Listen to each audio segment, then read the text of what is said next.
फजीहत ही न होती। ये सारे राज्य है और एग्मूट कैडर के अंडर में है।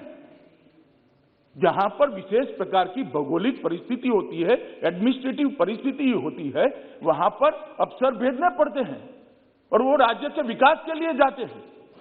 जो अफसर एग्मूट कैडर के हैं वही मसूरी की जगह पे ट्रेनिंग लेकर आते हैं जो जम्मू कश्मीर कैडर के लोग पहले लिया करते थे।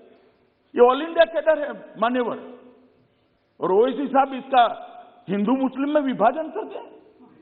भाई आपके मन में सब चीज हिंदू मुस्लिम है, मैं तो समझता हूं ओवैसी जी आपको, मगर आप देश के अफसरान को भी हिंदू मुस्लिम में डिवाइड कर दे। क्या कंसेप्ट है आपका? एक हिंदू अफसर मुस्लिम जनता की सेवा नहीं कर सकता? एक मुस्लिम अफसर हिंदू जनता की सेवा नहीं कर सकता? किस प्रकार के देश में हम आगे बढ़ने जा रहे हैं? अफसरों की संख्या हिंदू मुस्लिम में बांटेंगे और अपने आप को सेक्युलर कहते हैं। काय का सेक्युलरिज्म? हिंदू मुस्लिम में अफसरों की संख्या बांटेंगे। इस तरह से तो मान्यवर कश्मीर के अंदर शांति नहीं होगी, ज्यादा चिंता होगी, ज्यादा उचाट हो, संशय बढ़ेंगे। मेरा सभी से निवेदन है कि इस तरह से नहीं करना चाहिए। अभी उन्होंने एक और निवेदन कर दिया मान्यवर कि 2G से 4G विदेशियों के दबाव में किया है। ओवैसी साहब को मालूम नहीं है जिसका वो समर्थन करते थे वो यूपीए की सरकार चली गई है। ये नरेंद्र मोदी की भारतीय जनता पार्टी की सरकार है।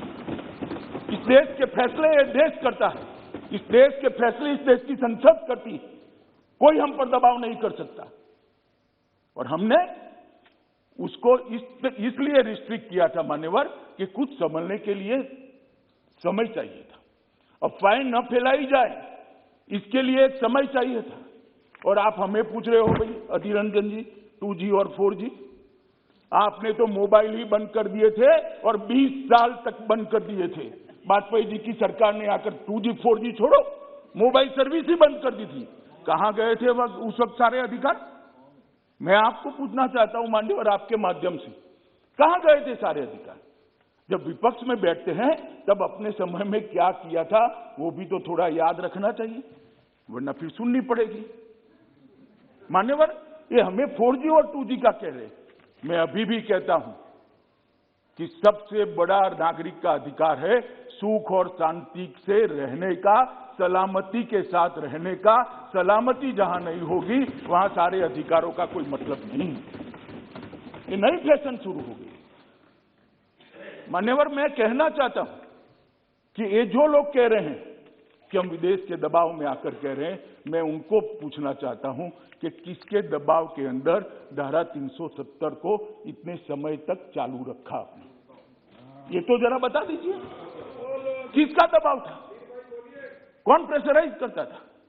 अभी किसी ने कह दिया बड़े बड़े साहित्यिक शब्दों के साथ कि शासन का जनता से वादा था, एक एग्रीमेंट था।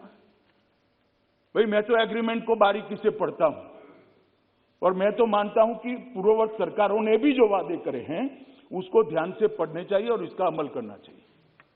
370 के बारे में कहा गया कि 370 और 35 से वो देश की सरकार का जम्मू कश्मीर की जनता से एग्रीमेंट था।